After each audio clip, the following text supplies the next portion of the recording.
Does anybody know these two gentlemen in the room? If you don't, let us know. You shouldn't be here if you don't. It's great to have you guys. Yesterday, I was very proud to nominate Judge Amy Coney Barrett to the United States Supreme Court. She's one of our nation's most brilliant legal minds, and I think she'll do very well. We're moving along very quickly. Tremendous unity in the Republican Party. It's the consequence of winning elections, which we did very substantially, both in the Senate and obviously in the White House. And I think we're going to take back the House. I believe that very strongly. Kevin is doing a fantastic job. And I really believe we're going to take back the House. And we're all working very hard on that. We have noticed some comments made in the media about my incredibly qualified nominee, Amy. The New York Times said her religion is not consistent with American values. She's Catholic.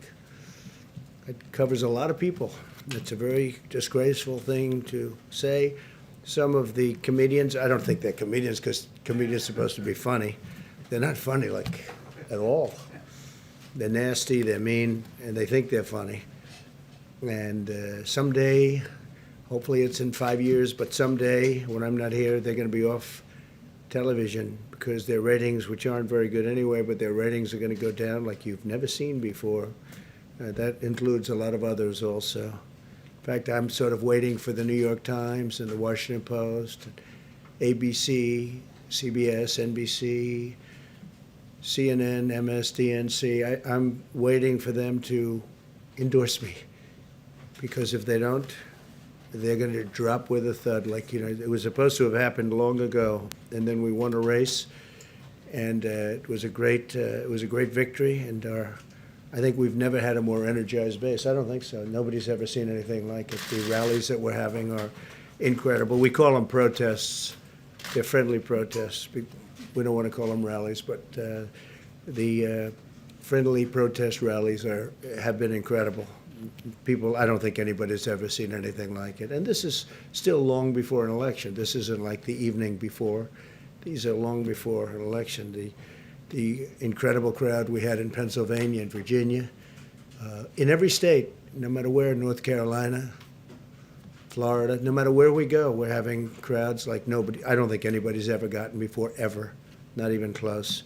There's a level of enthusiasm in Iowa today with the tractors, thousands of tractors in different states, the boats, thousands and thousands of boats, boaters for Trump, tractors for Trump, farmers for Trump. It's really been very nice to see the level of enthusiasm. I thought, though, on the religious situation with Amy, I thought we settled this 60 years ago with the election of John F. Kennedy. But seriously, they're going after her Catholicism. I will stand with her, fight with her, and we will make sure that these attacks stop because it's unprecedented. They're basically fighting a major religion in our country. This is incredible. Fighting any religion, fighting Catholicism is just incredible that they can be doing it. Are you Catholic, Rudy? 29 Supreme Court vacancies have occurred during an election year or before an inauguration. In every single instance, going back to George Washington, the president has performed his constitutional duty and nominated a justice. And in almost every one of these cases over the past 230 years, where the president and the Senate were the same party, the justice, as you know, that justice was confirmed. This is about 2 centuries, more than 2 centuries of precedent, and I think it'll continue. I think we're going to have, I think it's going to go quickly, actually, and again, I don't know if I've ever seen the Republican Party more unified. I think it was probably even more unified with the impeachment hoax, actually. When they did the impeachment hoax, I think that was, which really turned out to be a hoax, because now you look at what's happening with the FBI and Justice Department, if you look at all of those text messages, emails that were sent, we have been totally proven right. They spied in our campaign, and everybody knew it. Biden knew it, Obama knew it, everybody knew it. And the Lamestream media just, doesn't want to pick it up, although some have. I will say Catherine Herridge at CBS has done a fantastic job on it. We appreciate that. But this is a major scandal. This is a scandal the likes of which nobody's ever seen. This is actually the biggest political scandal in the history of our country. And with the exception of a few, I mean, they just don't want to write about it. You should write about that, Kelly, You should write about it. You should write about it. You should do something on CNN about it, because it's the biggest single scandal of our time, certainly the biggest political scandal, perhaps in history. They spied on our campaign. And then they tried for a coup. That didn't work out too well. And it turned out that you read the text that came out over the last 3 days. It turned out that it was reversed. It was the DNC and the Democrats that were using Russia.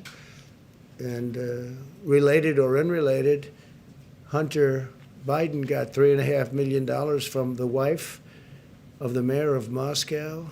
Why did he get $3.5 million? And then he got millions more than we thought from Ukraine, and he got millions more than we heard about from China. Hunter Biden, where's Hunter? So these are all questions that are very, very big on the internet. The biggest thing going on the internet is exactly this. And we're going to have to see how that all turns out. But it turned out that we were right. So we went through 2.5 years of ruining people's lives, like General Flynn and many others, ruining their lives. And it turned out to be just the opposite. It was the Democrats that were dealing with Russia and other things. So hopefully our Attorney General and others working on this very, very hard, very diligently it'll lead to something that will be very important for our nation. I think it's very important for our nation. It's one of the most important things. A central issue of the 2018 midterm elections was the Kavanaugh confirmation, and American voters punished the Democrats in the Senate. You saw what happened. We picked up 2 seats. Again, something that hasn't been reported on very much, but we picked up 2 seats for their treatment of Justice Kavanaugh and expanded our Senate majority to confirm Supreme Court justices, which was great. And now Democrats are really brazenly attacking Judge Barrett for, again, her faith, mostly is what I'm hearing, for her Catholic faith. And whether it's Dianne Feinstein or anybody else, I think they ought to treat religion with much more respect. I think it's a disgrace that they can do it. Biden and the Democrats are desperate to distract from the real issues, which is that their party has been taken over by socialists, extremists, and probably communists. I think it's beyond socialism. I think it's a step beyond, and could be many steps beyond if you take a look. And that if they win, they will nominate justices who will destroy the American way of life, the American dream. They will destroy the American dream. They'll destroy America. They'll destroy the United States of America. Your private right to own a firearm will be totally eliminated. Your guns will be confiscated. Your ability to live by your religious faith will be devastated. They'll abolish America's borders and give government health care to illegal aliens, which will destroy our healthcare system because so many people will pour into our country. That's a tremendous incentive. On voter fraud, as you know, hopefully there won't be a very big movement, because hopefully we're going to be able to win. I think we have the massive movement. I think we're going to have a tremendous victory. There won't be a transition, because I can't imagine we call a transition if we win. You know, they talk about, will there be a friendly transition? Of course there will, but we have a big problem, and you see it every day. You see it happening every day with ballots. We are gravely concerned about the Democrat assault on election integrity. In Brooklyn, 25% of mail-in ballots were ruled invalid in June's Democrat primary. You saw that. And a special election in New Jersey, 20% of the ballots were thrown out, and 4 people are now being prosecuted for fraud. It's all in the mail-in ballots. 35,000 mail-in ballots were rejected in Florida's primary, and 100,000 were rejected in California, and that's just the beginning.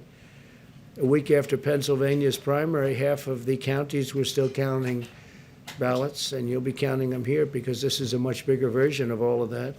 Just last week, a number of discarded military ballots were discovered in Pennsylvania.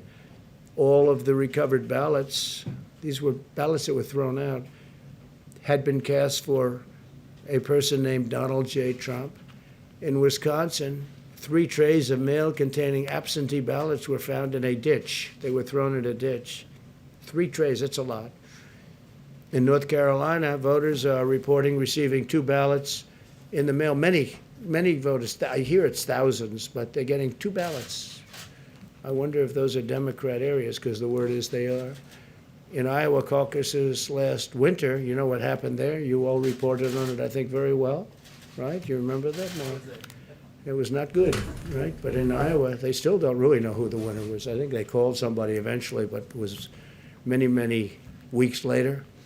But they really have no idea, and that's being continuous to be, and that's little. That's just a small. That continues to be litigated in Iowa. They can't run a simple caucus, yet now they're trying to radically write election laws nationwide just weeks before the presidential election. I heard in New York today that Governor Cuomo wants to try and simplify the ballots because he thinks they're too complicated. And all of that, I agree with him. I think that's good, but you don't do that now. The ballots are starting to come in, and it's not. You can't do it now. It's too late. Joe Biden and the Democrat extremists oppose all of these efforts to ensure election integrity. They oppose voter ID. Think of it, voter ID. They want a picture. You have a picture for almost everything nowadays, but they don't want a picture. You had a picture to get into the Democrat National Convention. You had a card with your picture on it. Did you know that, fellas? You have to get into the Democratic National Convention, you have a card and your picture is on it. But they don't want it for voting, which is a very sacred right. We want proof of citizenship, a social security number requirement. They don't want any of this to happen. And they want no signature verification. They don't want to have a verified signature. So they want none of the safety valves that you would have. Think of it. They oppose voter ID. They oppose proof of citizenship. They oppose a social security number and requirements for social security numbers as a safety valve. And they oppose even simple signature verifications. They don't want to have signature verification.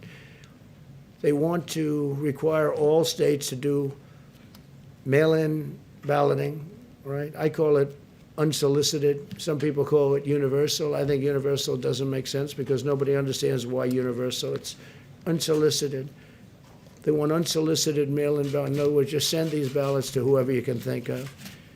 We had a case, I guess, in New Jersey you were reading to me where somebody was sent 2 ballots and they had one was had a hyphen in it, the name, and the other one had a K. And they got 2 names in it. So I wonder if that person was a Democrat, probably was. And mailing of millions of ballots to people who never asked for them. So millions of people are going to be getting ballots who never asked for the ballots. They don't want the ballots, or maybe they want them, maybe they don't. Nobody knows, really. This is really a recipe for chaos. So when you look at what happened in Iowa, and again, that was run by very smart people. It was a very limited election. It was very small numbers we're talking about doing that for the entire nation. And you could forget about November 3rd because you're going to be counting these things forever. And it's very dangerous for our country. So certainly transition, we all believe in transition. We believe not only in transition, but a very friendly. But when the ballots and when the system is rigged, which it is, obviously it is, and the only one that knows that better than me are the Democrats. And they go into closed rooms and they must laugh like hell at what's going on because these ballots are being found. And this is the beginning. I talk about it now at the rallies. All these people are watching, eyes and ears, thousands and thousands, tens of thousands. But there's no justification for these extreme changes to the election law. And if you can go to the grocery store, you can have an ID with your picture on it to vote is so important. I mean, it's just so important. So a lot of things are going on. Very importantly, though, I think very, very, very importantly is when you do your reporting, I think you ought to report on the FBI scandal because it's one of the great scandals in the history of our country. And I think people want to hear about it. If you look at the internet, you'll see how people want to hear about it. And they all know about it. And it just makes the media look so bad. And there's so much reporting, I could go into it right now, but I'm not going to do that. But it would be a tremendous thing for the mainstream media to really start reporting. I think your ratings would go through the roof. I really do, because people really are tired of this fake stuff where you don't even talk about it. And the biggest scandal, certainly the biggest political scandal in the history of our country, by far, bigger than Watergate, much bigger than Watergate, and they try and avoid it as much as possible. It's getting very hard to avoid. So we'll take a couple of questions, and you may have a question for these two very wonderful people, brilliant people from the standpoint of politics, I would say, and law. And if you have anything for Kayleigh, we'd love to do that. Go ahead, please. Bill? Thank you, sir. Last Wednesday, when you were speaking to the attorney generals, you said that you hoped federal judges were watching what was going on with mail-in ballots. Do you hope that Amy Coney Barrett is watching as well? I do. I'm sure she is. I think everybody is. I think everyone in the country. I think we've made it a very big issue. And it's an issue that the Democrats tried to get away with. I don't think they're getting away. I mean, so many reports now of phony ballots, that I don't know if it would have been reported before. But all of these rallies, we had thousands of people last night, as you know. And we're in Harrisburg, Pennsylvania. The night before, we were in Virginia. I mean, those crowds are, whether it was 35,000 or 30,000, those crowds are massive. And that's on very short notice. All of those people are watching. We have eyes and ears now that we wouldn't have had if we didn't bring it up. So no, I'm sure she's watching, and I'm sure that everybody's looking at it. I think it's just common sense. Go ahead, Vaughn. A quick follow-up. Did you discuss the election with her? No, I didn't. I just didn't think it would be appropriate. And I've watched over the years as presidents would interview and talk and make a decision on a Supreme Court justice. And I was actually surprised they wouldn't talk about various things like Roe. They wouldn't talk about, things that are very important. They think it's inappropriate to talk about them. I don't know that it's inappropriate, but I've gone by that custom. Go ahead, Phil. Thanks, sir. Democrats are arguing that ACB puts in danger not only Roe v. Wade, but a number of other decisions. Do you think that they are correct? No, I don't know. I mean, we depend. I think she's going to rule on the law. I think she's going to be a great justice for many years to come. But I can't say. They also bring up health care. I mean, Obamacare is terrible. It doesn't work. We've made the best of it. We got rid of the individual mandate, which is great. We are going to protect people with pre-existing conditions 100%. But if we can end Obamacare and come up with a much better health care system that's much cheaper, and much better, which is what we'll do. On the other hand, if the court rules against, we will manage the system better. But don't forget, we've already essentially gotten rid of Obamacare because we got rid of the individual mandate, and it was all based on that. So we've done a tremendous amount because the individual mandate was the most unpopular aspect of Obamacare. You had to pay a lot of money for the privilege of not paying for bad health care. So that was a terrible thing for people. And what we will do is, if we are fortunate enough to get rid of the little remaining in Obamacare, and again, individual mandate, the way I view it, that's no longer Obamacare because that was the central point, and we won that. We've already won that, as you know. But by getting rid of that, it's different. It's a much different thing. The other thing we've done is managed. Here's the story. It's no good. It's too expensive. It's bad coverage. You don't get your doctor. You don't get your plan. All the things that President Obama said, you don't get. And Biden, too, by the way. If Biden I don't think he has any understanding of it. But you don't get your doctor. You don't get your plan. 28 times President Obama said, you get your doctor, you get your plan. It turned out to be a lie. So here's what we're doing. If we can terminate, we are going to have a much better plan. And you will have your doctor, you will have your plan, you'll have a lot of things that you don't get with Obamacare. Yeah. You've said this numerous times, but do you really believe that Joe Biden will be on any type of performance-enhancing drug ahead of the debates, or are you just joking? No, not joking. I mean, I'm willing to take a drug test. I think he should too, because he's had a very uneven. I watched him with some of when he was with, debating Pocahontas and Harris, who treated him so badly. But I watched him, and he was out of it, right? And then I watched him against Bernie Sanders, and he was okay. I mean, he wasn't great, but he wasn't terrible. He was okay. A far cry from the way you know what I'm saying. I mean, if you look at some of those debates, I said there's no way he can continue. He can't continue. Then all of a sudden he debated crazy Bernie Sanders, and you know what? The truth is he was okay. And I said, how did he go from there with those horrible performances to where he was okay? And I always joke, but it is true. He was no Winston Churchill in debating, but he was fine.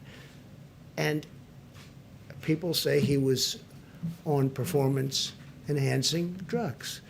A lot of people have said that. A lot of people have written that. So take a look at it. Take a look. Why don't you just check it? You can check out the internet. You'll see plenty of people say it. And whether he is or not doesn't matter. But I would love to take a test, and he can take a test too. Mark, go ahead, please. Yeah, so we'll start with debate. Obviously, it is coming up. How are you preparing? Is somebody playing Joe Biden in the debate with you? Are you doing debate prep at all? Yeah, we are. We're doing it. These two gentlemen have been helping. Kaylee's there. Who plays Biden for you? I mean, who? I would say maybe a combination of these two, and either one of them is about 5 times smarter than Sleepy Joe. But we had a little debate prep before we came here. I think this whole thing, though, is debate prep. What I do is debate prep every day. I'm taking questions from you people all the time. I mean, I've taken a lot of questions from you over the last number of years, and he doesn't. I watched the way he was treated on MSDNC on Friday. I guess he did it live, and it was disgraceful. It was an embarrassment. I know her, and she's a pretty tough reporter. The way she was helping him along with us, it was so obvious what was going on. She was helping him. She was giving him a question and then helping him to answer the question. I know her very well. She doesn't do that. It was embarrassing, and people don't talk about it. I mean, play some of those clips, play some of those answers, the answers where he wasn't able to give an answer, and she's pushing him. She's pushing him. They never do that with me, I can tell you, but I don't have the kind of problems he has. How many hours would you say you've spent on I debate don't know, prep? a little time. I mean, not a lot. More or less than I'm 16. running a country. I don't have the luxury. I watched other people over the years. I watched one sort of fairly recently, not too long ago, go into a cabin, lock himself into a cabin, and he came out and he wasn't very effective. He had so many things going on. Sometimes you can go too much in that stuff. Sometimes you can go too much. I mean, look, I've never debated before, but then I debated a lot 4 years ago. And if you look at the polls, those polls that come out, hundreds of thousands of people in Time Magazine and all of the different polls, I think there's about 7 or 8 of them. According to those polls, I won every debate, every single debate, in the primaries, and then when I debated Crooked Hillary. I won every debate. I mean, this isn't me saying, I felt I did, but this isn't me saying, this is the polls. You had Time Magazine poll, you had this, that, and I guess they take them off the internet or they get phone calls or something. But according to that, I won every debate. And I felt I did. But I understand the subject. Now, Chris is tough. I hope that Chris is going to be equally tough on Joe Biden. But I watched the young lady who I won't say her name, but it was embarrassing the way she was getting him along. So I just asked the question about drugs. I think it's something that would be appropriate because you can't have a president that needs that kind of help. One question. If you do have a president that needs that kind of help, when you've got to deal with Putin and you've got to deal with President Xi of China and you have to deal with Kim Jong-un, and by the way, do you notice there's no war going on with North Korea, which everyone thought would be in about 1 week after I came to be president. They thought it was going to happen immediately. No war. And that's saving perhaps millions of lives, not just, they were saying, 50,000 people. No, millions and millions of people could have died. Chris will definitely have tough questions, and one of the ones that's going to likely everybody's going to be talking about is there's a New York Times story that came out about an hour ago that says that when you came into the White House, you were paying about $750 a year in federal income tax. They are not releasing they're not publishing the tax returns. They're not showing that out there. They're saying to protect their sources. In your tax return, sir, does that sound right that you were paying a couple $100s a year in federal income taxes? No, it's fake news. It's totally fake news. Made up, fake. We went through the same stories. You could have asked me the same questions 4 years ago. I had to litigate this and talk about it. Totally fake news. No, actually, I paid tax. And you'll see that as soon as my tax returns. It's under audit. They've been under audit for a long time. The IRS does not treat me well. They treat me like the Tea Party, like they treated the Tea Party. They don't treat me well. They treat me very badly. You have people in the IRS, they treat me very, very badly. But they're under audit. And when they're not, I would be proud to show you. But that's just fake news. The New York Times tried it, the same thing. They want to create a little bit of a story, they're doing anything they can. Not only that's the least of it. I mean, the stories that I read are so fake. They're so phony. Did they tell you this was going to come out today? No, I didn't know anything about it. Mr. President. But I think somebody said they were going to do a negative. Mr. President. They always do. They only do negative stories. I don't think I used to get good stories in the New York Times when I ran for office, and I happened to be conservative Republican. I don't think we've had a good story. They predicted my loss 4 years ago. They then apologized for their bad reporting. Then they predicted the FBI and all of these things. That's now proven to be a hoax, a complete hoax. They got Pulitzer Prizes along with the Washington Post. They should give all those Pulitzer Prizes back because everything was wrong. I mean, it was so bad. Their reporting was so bad, they were wrong. It was exactly the opposite. Now, there are people that should get Pulitzer Prizes. Solomon, Carter. They're not in the business of Pulitzer Prizes, but Sean Hannity got it right. Lou Dobbs got it right. Laura got it right. Many people Tucker got it right. There were many people that got it right. I don't know what they get other than a great salary and great ratings. I mean, I don't know what they get. Please go ahead. Federal tax in Thank you, sir. 2016. Jordan, go ahead. Yes, thank you. On the New York Times story, though, you have to understand that when Americans read that you may have paid only a few $100s in federal income tax per year, that seems very low for someone who's a billionaire. So how much? I mean, Well, can you give basically, people they're an saying I idea- paid nothing. Can you give people Yeah. an idea Yeah. of how much you actually are paying? Yeah, basically, well, first of all, I paid a lot, and I paid a lot of state income taxes, too. The New York State charges a lot, and I paid a lot of money in state. It'll all be revealed. It's going to come out.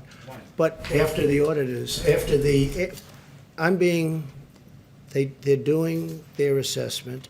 We've been negotiating for a long time. Things get settled, like in the IRS. But right now, when you're under audit, you don't do it. You don't do that. So we're under audit, but the story is a total fake. And all of this is this one, we had the same exact questions, usually asked by the same people, and that took place 4 years ago. You remember, this was so well litigated. It's incredible. If you look at the filings I think I have 108 pages of filings for all these different companies that do very well, obviously, because the filings, and nobody talks about that. You'll learn much more if you look at those filings, and we have to file every single year. But you'll learn much more if you look at those filings. Those filings are very complete. They're very big. They're very powerful. They're very accurate. And those are the filings that you'll learn much more. And when it's done, but when you're under audit, you just don't release them. And Sir, you can again, tell they us treat what me, your they federal treat tax me, was. Mr. they President, treat you me can very. tell us what you paid in federal tax, I didn't sir. call on you. I'm talking to him. You should be more respectful of this gentleman. You're very rude to him.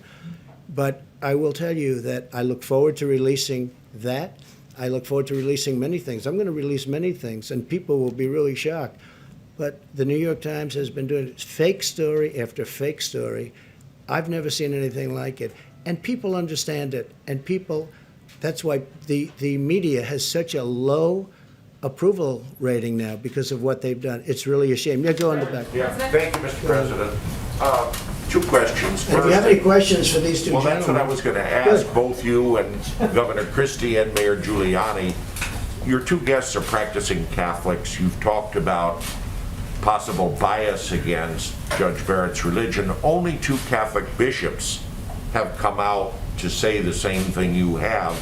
Is any effort being made by any of you to say, get the U.S. Conference of Catholic Bishops, I think that, yeah. at least other leaders within the church? We're in the process of doing that. I think it's horrible what they're doing. I mean, they're playing the religious card, and it's frankly, you're talking about Catholics. It's a very major religion in our country. I don't know, Chris, do you have anything to say about it? It's obvious what they're doing. So, she'll be strong, she'll be tough, and she'll stand up for what she believes in. And she went through, just like I did 4 years ago in terms of litigation of different things. She went through it before and did very well. Rudy, what do you think? I think the article in the New York Times today reveals a very strong anti-Catholic bias. I mean, it says in the article that Catholicism and the American ethos can't be contradict each other. Well, let me ask What you is, a follow-up. what is the American ethos? It's their version of it. That's a horrible thing to say. And then it says that Catholics have difficulty separating public and private morality. I don't have difficulty separating public and private morality. So what I see is the beginning of a really strong anti-Catholic attack. And having lived through the John Kennedy election, that article today reminded me of the things that used to be written before John Kennedy. Could a Catholic be loyal to the United States? Come on. Well, having said That's that, exactly what Feinstein raised Right. when she made that awful remark to the judge. well, let me repeat my question again. Why are only two bishops within the church speaking out, and will you make an effort to get the U.S. Oh, I Conference? think they'll come out very strong. This is day one. I mean, we've just started this. This is absolutely day one. And, I mean, they're going to be coming out very strong. The Catholic Church is very well united on this. They are so thrilled that Amy was chosen. They are so thrilled. Oh, they'll be, again, it's been 24 hours, okay? So it's been a very short period of time. But they're going to come out very strong. Yeah, please, go ahead. OAN. Christina Bob from OAN, thank you for the briefing. You spoke earlier about some of the subjects that Joe Biden has been refusing to answer questions on, specifically Hunter Biden, his involvement with Russia, Ukraine, even China. Incredible. And then the Obamagate. And the press doesn't ask those questions. It's incredible. I'm wondering, the debate is coming up this week. Do you anticipate Joe Biden being held to task, and will he be able to answer those questions at the debate? I don't know. I mean, we're going to find out because a lot of things are going to come up in the debate. That may be one. I mean, the son didn't have a job. He had some big difficulties, and then all of a sudden he's making millions of dollars as soon as his father becomes vice president. No, I think that'll come up. I don't think Joe can answer it, frankly. I think there's only one reason he made all that money. And then you have to say, what about Joe's involvement? And why did Joe not give the $1 billion over to Ukraine, as an example, until such time as they let go of a prosecutor that was investigating the company that his son was involved with? I mean, there's some bad questions. I don't think they have answers. And if we had a media that was fair, even just reasonable, this would be the biggest story for years and years and years. Then you'd really be entitled to real Pulitzer Prizes, not the fake committee that gives you these fake awards. So, I mean, it's a really fair question, but it's hard to believe when you see the kind of money that he has made from China, from Russia, where the wife of the mayor of Moscow gives him $3.5 million, and nobody even has any question about it. Why did he get $3.5 million? I'll tell you why, because Joe Biden was in on it. Joe was in on it. There's no way that he wasn't. And uses Joe Biden's plane, Air Force Two, uses Joe, and they go to China, and then he comes back, and he never mentioned it to his father, that he just got $1.5 billion, and now it's turning out that it's much more money than that, Rudy. It's turned out to be much more money from China. They have a member of the Chinese Communist Party gave him a lot of money, and the press has no interest in these stories. It's just, it's very disheartening for the people of our country, please. Mr. President. If he tries to dodge the questions or doesn't address them head on, are you prepared with the facts and information to answer that for the American Well, I people? have all the information. It just came out. I mean, I didn't know about Moscow, $3.5 million from the mayor's wife. I didn't know about that. and he's a very influential, powerful man in Russia, as you know. And it wasn't me. I didn't have anything to do with Russia. That came out loud and clear. What also came out is they should have never gone into this fake Mueller investigation. And it also came out that the 31 phones that were wiped clean shouldn't have been wiped clean, and that's a criminal act. And Bloomberg likewise shouldn't be paying for prisoners to go in Florida and go and vote, because he's basically paying, which is totally illegal, going and paying prisoners. I hope he hasn't done it yet, but he's down in writing as doing it. This is what he wants to do so that he can ingratiate himself to the Democrats after they made him look like a total fool in the debate. I mean, what they did to him is incredible, and that he goes out and spends money, it shows you the problems that he's got. Mini Mike. But for him to go out and buy votes, because that's, I don't know, you're a very good lawyer. Are you allowed to go tell people that go vote, I'm going to pay off your Certainly tab? can't buy votes, that's for sure. Yeah, because that's what it is. I mean, it's a very serious charge. Yeah, please, go ahead. Mr. President, if the No, I election... didn't, I was talking to you, yeah. Thank you, Mr. President. You know that there has Hey, been... could you, we have a little more time. Yeah. Good, thank you. And there has been going on the military action in the Karabakh, Azerbaijan, and In where? The Azerbaijan, Yeah. the Karabakh, and the civilians are killed. And according to the officials from the Azerbaijan, they say the first shoot came from the Armenian. What's your comment on that? So we're looking at it very strongly. It just happened, and I know about it. I learned about it today and yesterday, and we're looking at it very strongly. We have a lot of good relationships in that area. We'll see if we can stop it. Okay? Thank you very much, everybody.